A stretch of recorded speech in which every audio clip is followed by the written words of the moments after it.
Alicia has done an awesome job prepping for this meeting, and if we had people on the manager side prepping speakers the way Alicia and her team does, we'd run as good of meetings as you guys do. So maybe that'll happen someday. Can we give her a round of applause? She's been really, really great. So, fun fact, I'm not Janet Wiggins' son. But I have been, she says I'm her illegitimate son sometimes.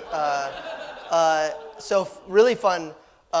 One of my first I was on the events team, and one of my first shifts ever was with Wiggy and Tom. And Tom came in cross-trained. He was teaching us, just to make sure that's clear. And what was really cool yesterday, I was just thinking about it, and I texted Josh, and he didn't know the exact number, but that was 2007. If we ran this meeting in 2007, this breakout, and said anybody over $1 million in personal career sales gets to come, there would have been 4 people in this room. Do you know how proud Tom was and is of this room? It's really, really awesome. Really, really special to be a part of. And anybody who received that Impact Award last night, if you could stand up, can we give them one more round of applause for our inaugural? That's so cool. So, finances, money. I can remember, as many of you probably as well, many different feelings about money during my 15 years at Cutco. I can remember that first comma check as a college student. I can remember coming home to an apartment as a new DM and the lights wouldn't turn on. I can remember getting my first 5-digit paycheck.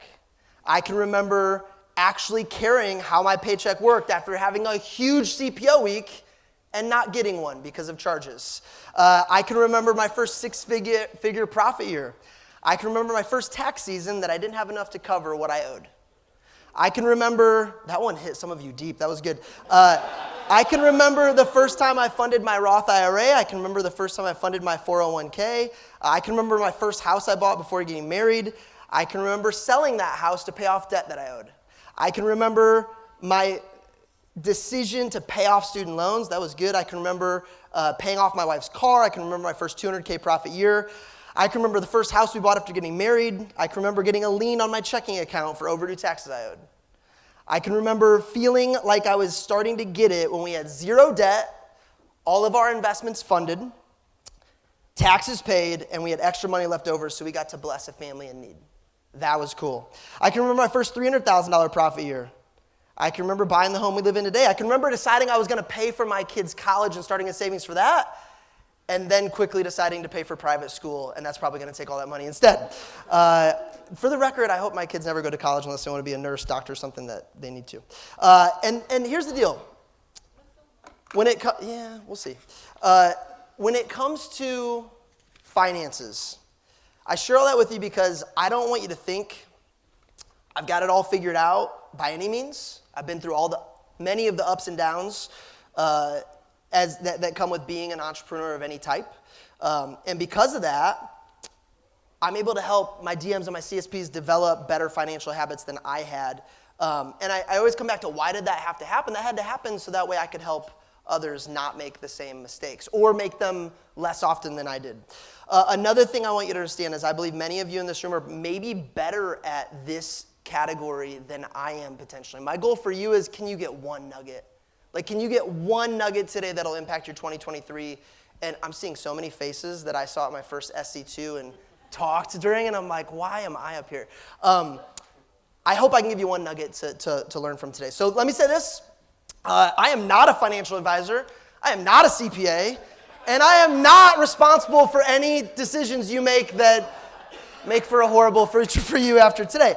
I'm just a dude that made a lot of mistakes in his 20s and learned from them.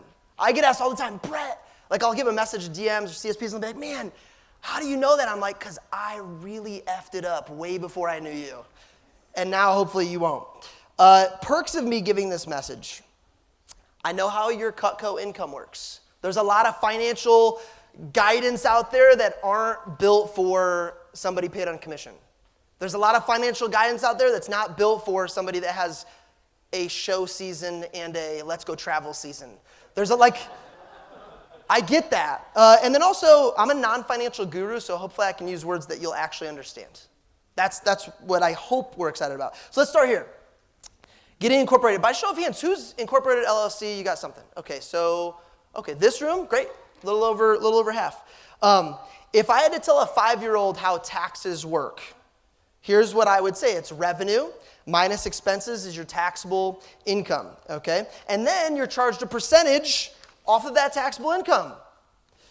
But that percentage is based on not only what bracket financially you're in, but also it's based on how you're taxed, meaning is it personal income or business income? If you're not incorporated right now and 100% of your income is being taxed as personal, you are wasting so much money. You are wasting so much money because that includes FICA tax, Social Security, and a lot of that. When you're incorporated, all that income that you pay yourself as a salary includes that, but everything else is business profit. And you're taxed a lot differently. So here's an example. If after all expenses this year, you claim a profit of $100,000 and all 24% is taxed personally, that's $24,000 in tax due for federal. That same $100,000, if you were to break it up, $40,000 personal, you're only taxed at 12%, that's $4,800. $60,000 business profit at 22%, that's $13,200. That's $18,000 due. That means you just saved $6,000 by talking to a CPA and by getting that set up. So being incorporated gives you a lot more options when it comes to investments. So there's a lot of things on that side that, like with a 401k, when you're the employer and the employee, you're allowed to match. It doubles what some of your investments can be, and that opens up once you're incorporated. So all the new ways that have been created recently for people to do things on their own, really, really great. So I think it's important to decide, what do I do on my own? What do I hire out? Who hires out any sort of their financial plan, taxes, any of that? Okay, so here's what I will tell you. For me personally, I don't have the knowledge or the energy or the wants to get good at a lot of that stuff. Very, very little. If I have to trade time in my business or with my family to do some of that stuff, it's a net loss without a doubt for me. So get a CPA ASAP. Ask your DVM for a reference or another CSP. And for me, it's a financial advisor too. Again, that's just my opinion on it. I don't want to take the time and effort to get good at that kind of stuff. I want to sell knives and then pay that person to do a better job than I would do anyway with zero amount of time invested. Their job is ultimately to guide your tax savings as a CPA or your investments as an advisor.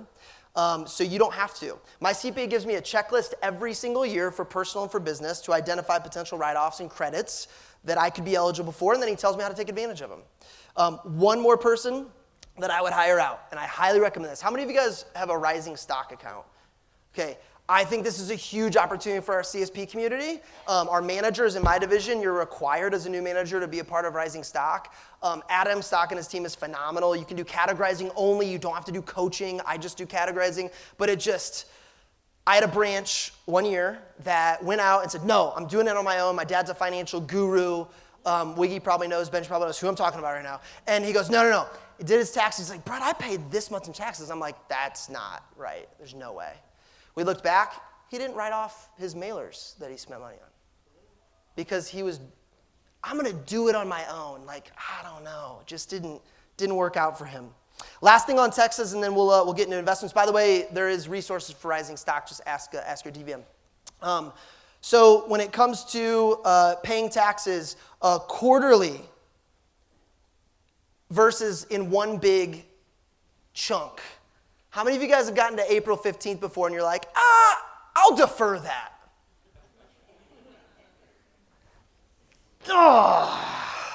Paying tax quarterly is so much better for me than having one big tax bill in April that I inevitably defer. And then before you know it, I'm deferring again because I can. And then before you know it again, I'm deferring every year. And then before you know it, the IRS is sending me letters. And then before you know it, I'm ignoring those letters. And then I wake up one day and I'm like, hey, babe, did you go on a shopping spree on Amazon and use every single dollar we had in our checking account? And she's like, no, why would I do that? And I called the bank and I found out what it means when this is on your account. Your CPA will literally give you a coupon for every quarter to send in your estimated payments to the IRS based on your projected income for that year. So one year, I was way high. By the way, we just got married like 2 months before that happened. Well, I'm sure she's thinking, this is going to work out great. Okay, it's going to be awesome. So here's the deal. 1 year, I was way high on projections, and I asked my CPA, hey, do I need to send in the rest of my quarterly payments? Because I'm not going to end up where I thought I was. And he's like, no, you're good, and I was happy. 1 year, I was way low on projections on my income, and I made sure I was 100% up to date on my P&L by Thanksgiving. I sent it to him, and I said, hey, based on this P&L, here's what I'm projecting by December 31st. What should I do? And he told me what to do. He told me about, hey, I would put money into this because that is also off your taxable income. I would make sure you're ready for this much of a payment on January 15th as your last quarterly so you're not worried about April 15th. Before I started paying quarterly, I found myself surprised. It happens the same day every year. I was surprised by what I owed in taxes every year. And looking back, I spent money I didn't have because it was in my bank account. And now I either owe a little bit at the end of the year or I actually get money back. And there's two schools of thoughts on that. One is, well, Brett, you're giving the IRS an interest-free loan for 4 months while you wait for your return. The peace of mind I get is worth way more than a couple percentage return I would have gotten in that 1 quarter I was waiting on it's invaluable in my opinion, for me anyway. You know yourself better than I do, but that's what I found works for me.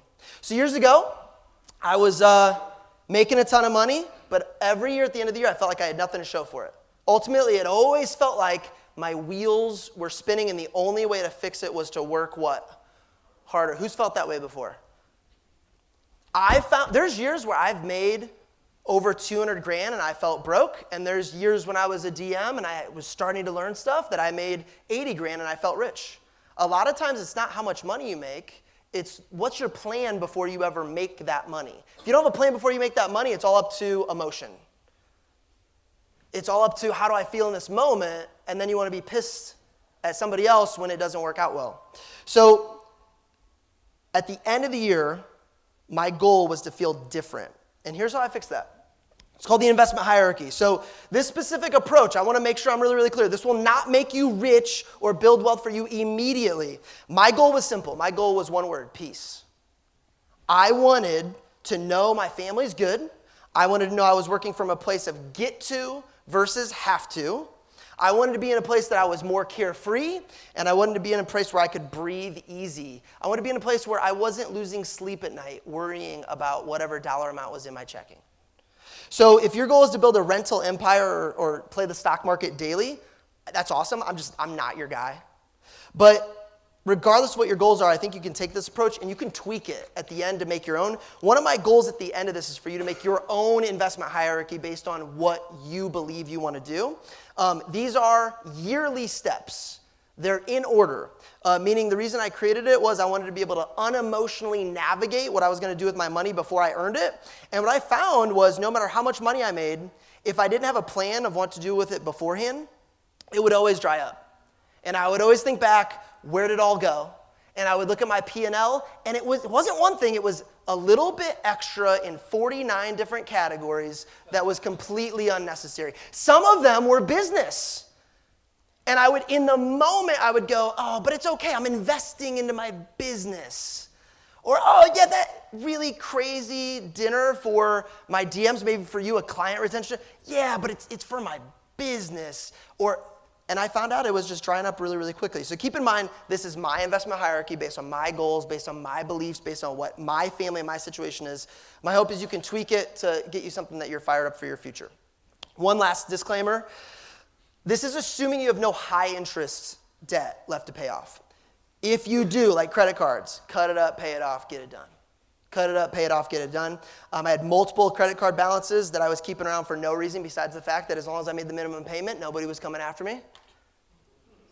and I was losing thousands per year for no reason? No. Do I have credit cards now that I've got things in order? Yeah, I'll never pay for another flight in my entire life. I will always get upgraded. We'll go to Disney for free once the girls are old enough to be able to do that all the time. But that's like, hey, I've got a budget and it's all toward business and I know that's getting paid off every time. If you've got credit cards hanging around just to hang around, just because there's no immediate pain, that pain's coming eventually. I would get it done. All right. I'm going to go pretty fast. I got a lot. Know this. Don't worry about taking notes on everything because you're going to get access to all this. This is like do not 101 of a speaker. You're going to get everything I'm showing you at the end. So what I would do is I would jot down nuggets or things that you're curious about or things that you're like, hey, I might want to look into that. Or questions for yourself or me or your CPA or your advisor. I think that's the best way for you to take action afterwards. Good?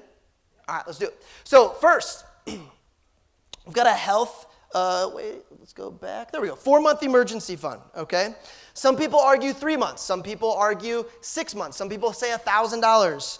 For this room, does anybody know why I say 4 months? Campaigns. Imagine going into the campaign and going, if I sell $0, I'm good. What confidence would you be? Would you be working from, I gotta make money. This show better have good attendance. Or would you go, I really don't give a shit what happens. I'm good. You're coming from a place of empowerment and you're able to be present and happy. So 4-month emergency fund is where my team works from.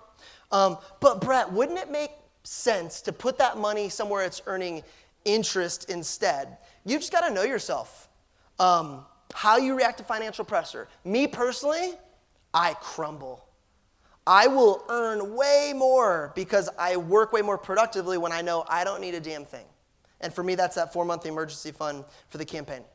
So that's step 1. Step 2, again, these are in order of importance. Health savings account. Anybody got an HSA already? Okay, these are great. These are awesome. The way you qualify to invest in HSA is if you have a high deductible health plan for your health insurance coverage. Here's the perks. Here's what you need to know. Okay, so first, money you contribute is not taxed.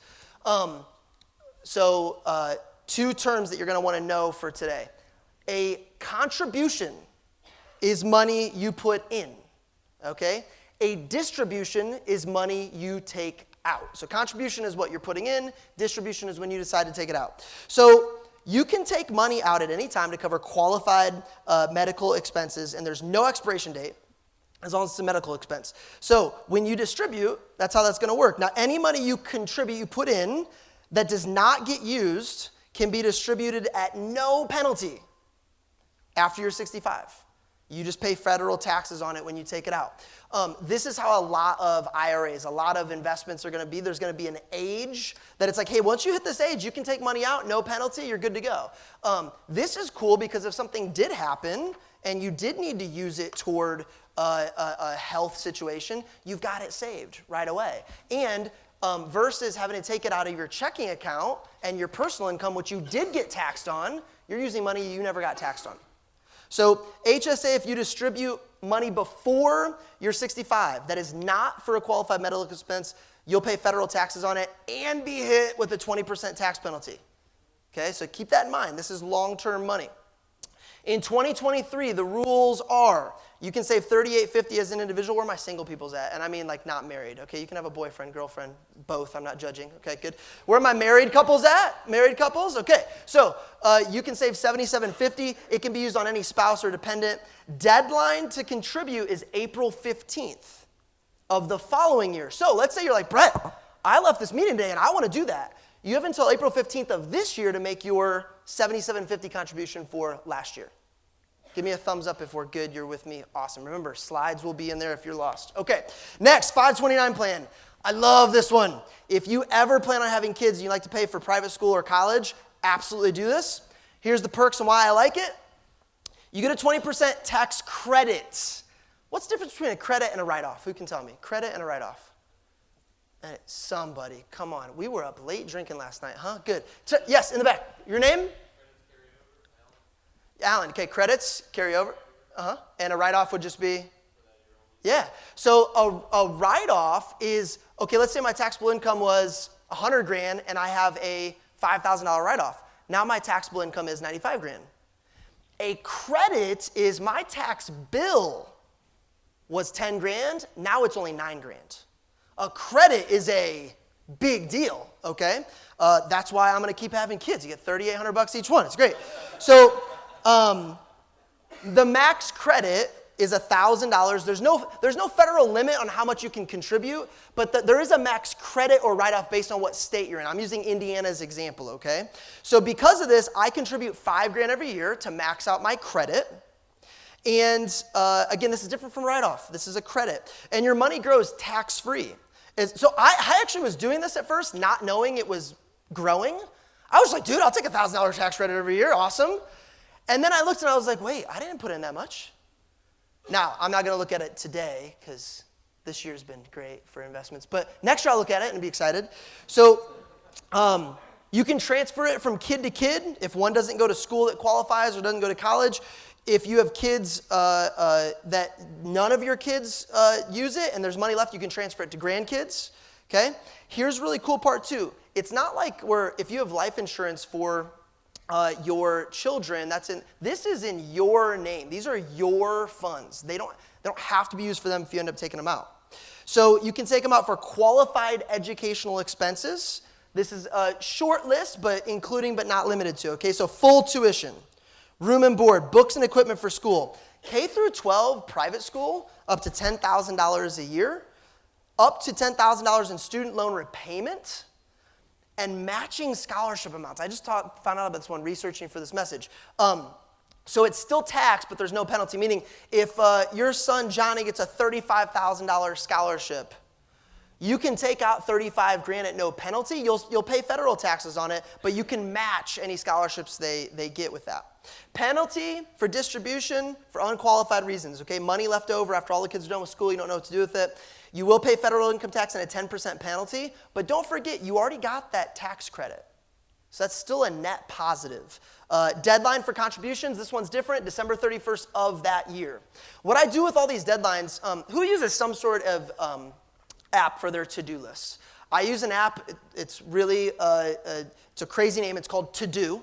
And what I do is all these deadlines I have in my app as annual reminders. And 2 weeks, a month, and then 2 months before each of the deadlines, it pings me and goes 2 months until that one's due. And it just reminds me to look at it and say, do I need to adjust? Do I need to save money here? Do I need to do that? And then there's a big one that goes off for this one, Christmas Eve. And it's like, dude, if you haven't made that contribution, it is time. Okay?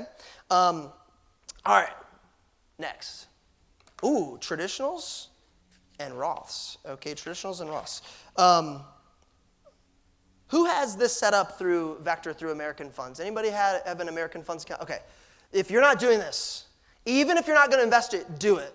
So it's set up because this is actually, it was promoted to me but never explained to me. So I found a lot of it out, like on accident. Here's what happens. This money that you put into this program through Vector's American Funds account program will go into a money market account. Basically, it's a high yield savings. It's not in your IRA until you put it in your IRA. Okay? So if you put it in there and it's just in there as like automated savings and you're like, I don't know if I'm going to put it in an IRA, but I want to save money, you can ACH that to yourself at any point and put it wherever you want. I'll tell a story about that later, so don't feel like you're handcuffing yourself just by setting it up. The reason I say to set up is because it takes a little bit. It's going to take a month to get all the paperwork and everything done, and if you want to do it this year, you still have time. So there's no load fees.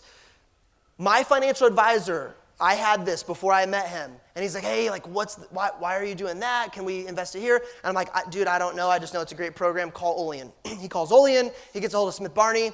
He calls me back. He goes, dude, I can't beat what they're doing. Keep doing that. We can do all your other investments, but do that. You're saving so much money, but you're managing it yourself. So I was recommended by Dan Cassetta to put it in here, and it's worked out well. What I do is I transfer that into the Growth Fund of America. is the IRA that I choose to, the fund I choose to put that in. You can have a % of your monthly bonus go straight into the money market account, and from there you can put it into different funds. Before April 15th of the following year, you have that much time to make a $6,000 contribution. The limit is getting raised in 2023. Anybody know what to? $6,500. You got it. So, to be clear, you do have until April 15th of this year to make a $6,000 contribution. Email Stephanie Stevens. This is her email. She's awesome. On the manager side, she does like all the payroll stuff. She is really, really great. So here's the question I get a lot of times. What do I do if I have over $6,000 in there at the end of the year? Two options. You can let it sit there until the next year when you make another contribution, or you can ACH it to yourself and throw a kegger, whatever you want to do. Two types of IRAs. Okay. Generally speaking, the difference is this. With a traditional, it's a tax write-off on the way in. You are taxed on the way out. Your $6,000 contribution is probably going to be worth a lot more on the way out.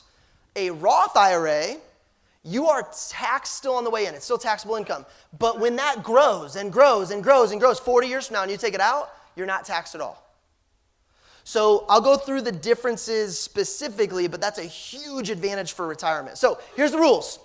For both of them, 2023 limit is $6,500. You can distribute penalty-free after 59 and a half. There is a 10% early distribution penalty. If there's a couple of cases like first-time home buyers can take it out without penalty, stuff like that. Now, with the traditional IRA, there are no income limits. You can make $5 million a year and still do a traditional IRA. There's no waiting period. I'll talk about that with the Roth. And it's not taxed on the way in, but it is on the way out. Okay, now, with a Roth, this is the one that I think you should be taking advantage of. You have to have an income over $138,000 for singles, so Brandon, sorry. And I think you made that last week, good job. And then $218,000 for couples. After your contribution limit, it slowly decreases until it's eliminated at $153,000 and $228,000. Here's the difference. You got to wait 5 years, but this is a long-term retirement vehicle. You're not looking to take this out. This is why it's lower on the investment hierarchy. You already have your 4-month emergency fund. You don't need any money right now. This is for later. So let's say when you're 60, or let's say when you're 55, you make a contribution. You can't take that $6,000 and the growth off of it out until you're 61. 5-year holding period, okay? All the money you put in before 55, once you're 59 and a half, you're good to take out whenever you want. Here's what I love about this. If you're 30 years old right now, you just contribute $6,500. There are so many people who are like, oh, I wasted my 20s. If I just would have started earlier. Well, guess what you're going to say 10 years from now? The same damn thing. Like, start now. So $800,000. Who'd like to have $800,000 when they turn 60? That would be fun. Just do that for the next 30 years. Anybody 25 or younger? Okay. Awesome. Okay. That same program for you guys is $1.17 million. Guys, that's at a 7% average return. Who's gotten over 7% returns on an investment over a year before? 7% is like pretty normal. We're not shooting for the moon there.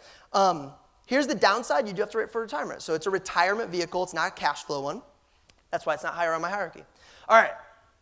I will never forget the day my financial advisor called and goes, hey, Brett, today's the day we're not putting money in that American Funds account anymore. And I go, well, why is that? He goes, you made too much money. And I said, damn straight. All right. What do we do? So what do you do in that situation? Once you make too much to put it into a Roth IRA, you do a Roth 401k. The contribution limit for 2022 was $20,500. That's a little bit more than $6,500. Tax-free distributions after you hit retirement age, and who's incorporated? Raise your hand again. Matching employer contributions. That means with this alone, you can make a $41,000 contribution.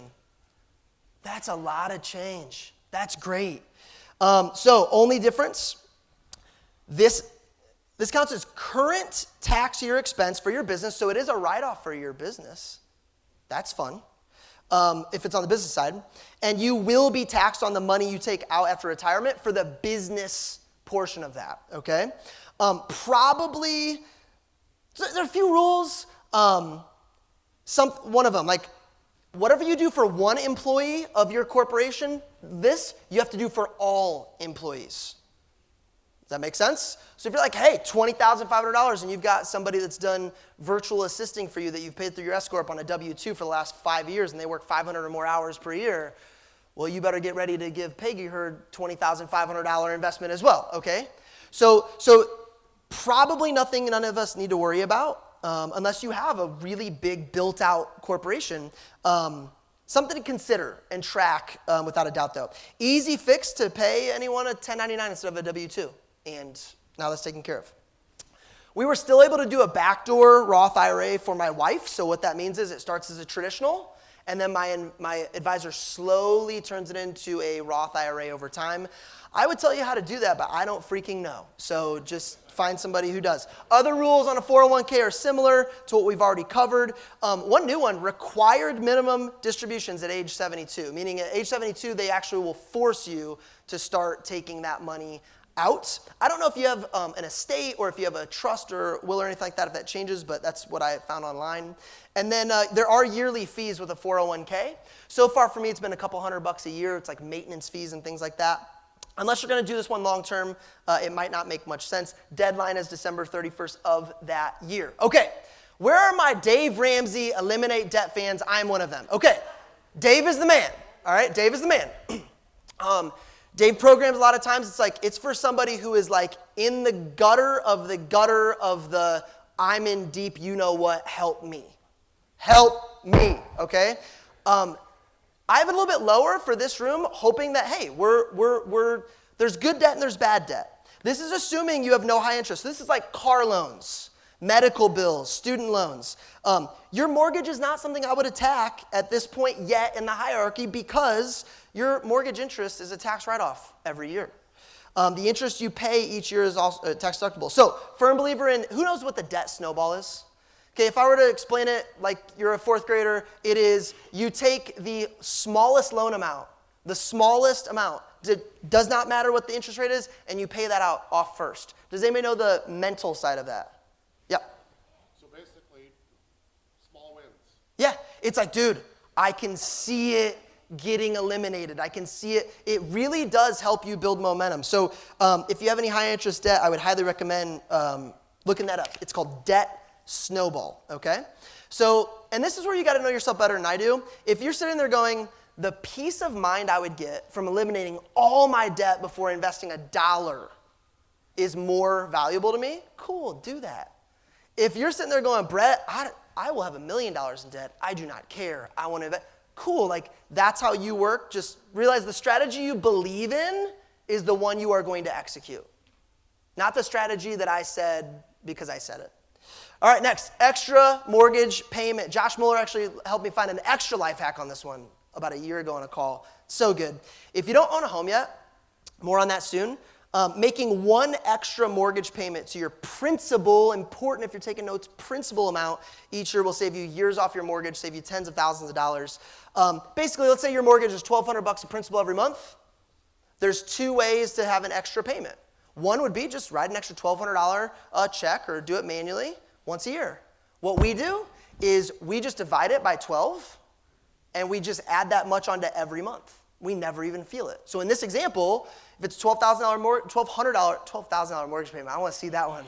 I want to see that house. Everybody in LA is like, that's a 3-bedroom apartment. Chill out. That'd be an extra $120 or $100 a month added to our principal, and it's saving us tons of money. If you've never looked at your mortgage payment when it's brand new, like young, 29 years left, and looked at how much of that payment goes towards interest, it will make you vomit and then cry and then vomit again. It's gross. So another option, if you want to get really aggressive about your mortgage, make double principal payments each month or convert to a 15-year mortgage. And then you get now right now wouldn't be the time, but next time interest rates drop, refinance Refinance super easy. When rates dropped in 2020, we refinanced. Awesome 15-year mortgage. I was really aggressive about attacking debt. Plot twist, though, it actually backfired because when we sold that house, I wanted to keep it as a rental. And I was like, damn, that 30-year mortgage payment looked better than this one for this purpose. So just realize it's not going to offer you as much flexibility. Don't feel too bad, though. We made 0 upgrades to that house and made 70 grand in 3 years, so it worked out. Okay. Next, midterm mutual fund. Midterm mutual fund. So this is your middle savings bucket for projects like remodeling a kitchen or for buying your first home, okay? Instead of watching a traditional savings account gain less than 1% every year, you do this. I want to save money but have access to it way before retirement. So things like home renovation, finishing our basement, buying a new car. Think about it as a savings account on steroids, okay? The goal is just 3 to 5% growth. There is risk, okay? So it's invested. You could lose a little bit of cash at some point, but most 5-year models show an average of those returns are 3 to 5%. You can access this money at any time, no penalty. My advisor said, hey, any money you're going to want to see within 3 years, do not put in this. If you know you're going to use any of this money from 3 years from now, don't do it. This is like a midterm.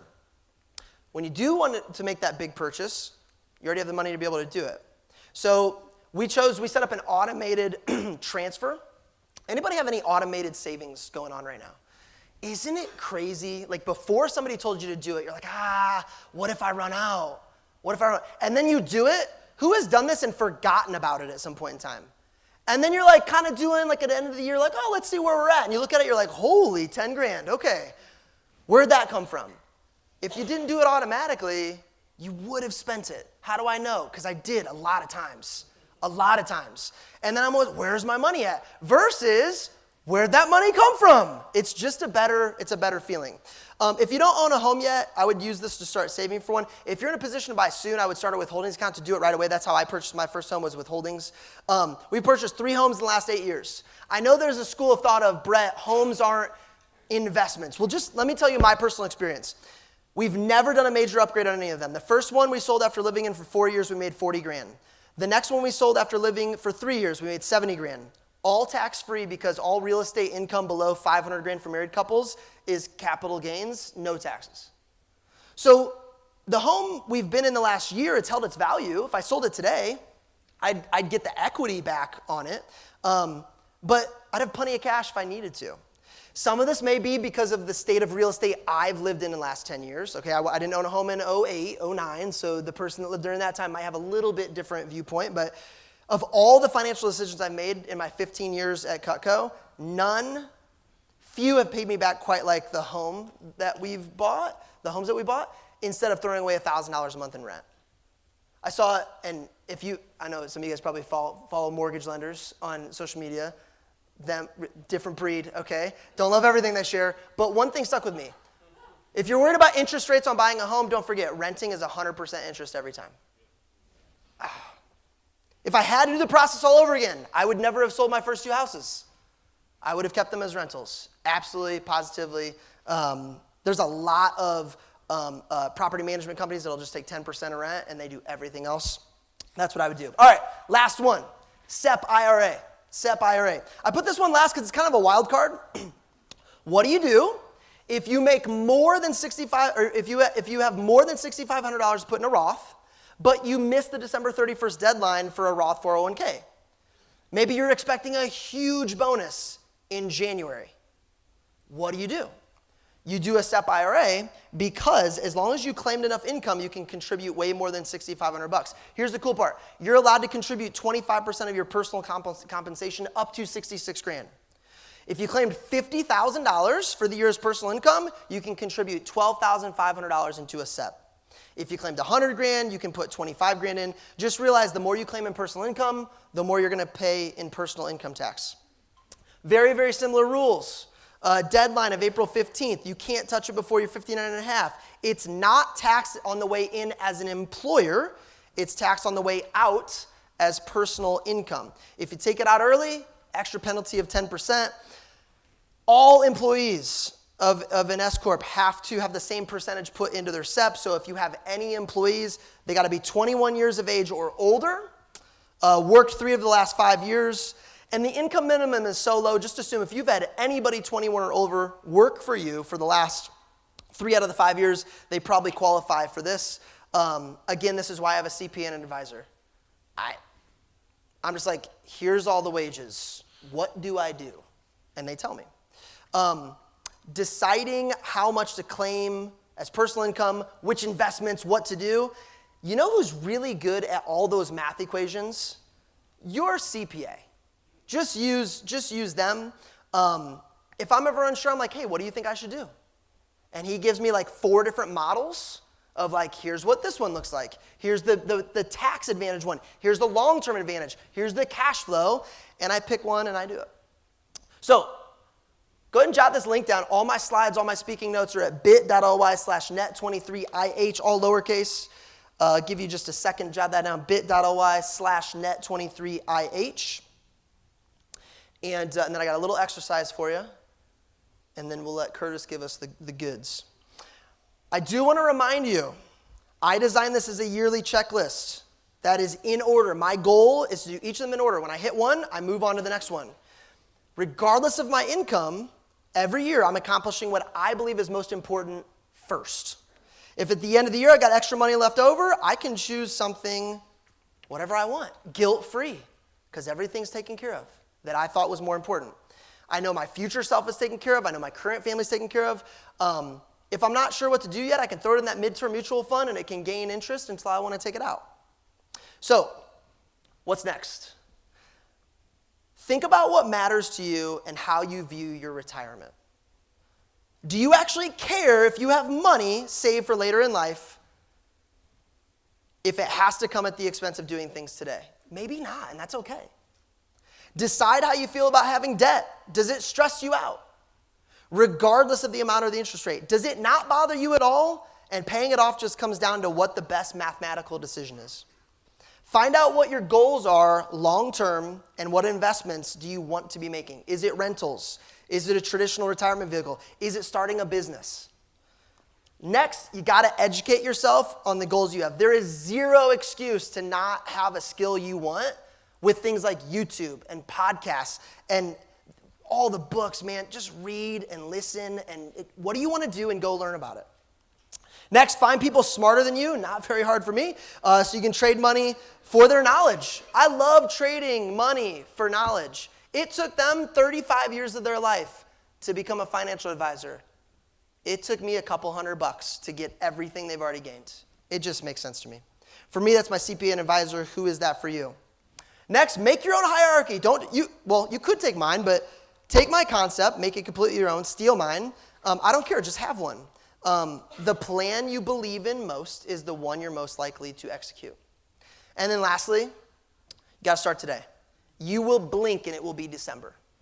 You can get to the end of the year and you can feel one of two ways. I wish I did, or I'm glad I did. You get to choose. Seriously, when I first got asked to speak at NET in general, but to this group, I was like, oh man, are you sure me? Is there a different Brett? Thank you for letting me speak. This has been awesome. I've commented to a lot of people, ask me, hey, how's NET so far? The amount of authenticity this group shows up to versus, and nothing against our management group, it's just different. It feels good. It feels really, really good. So great job what you're building. Let's have a great NET. Thanks.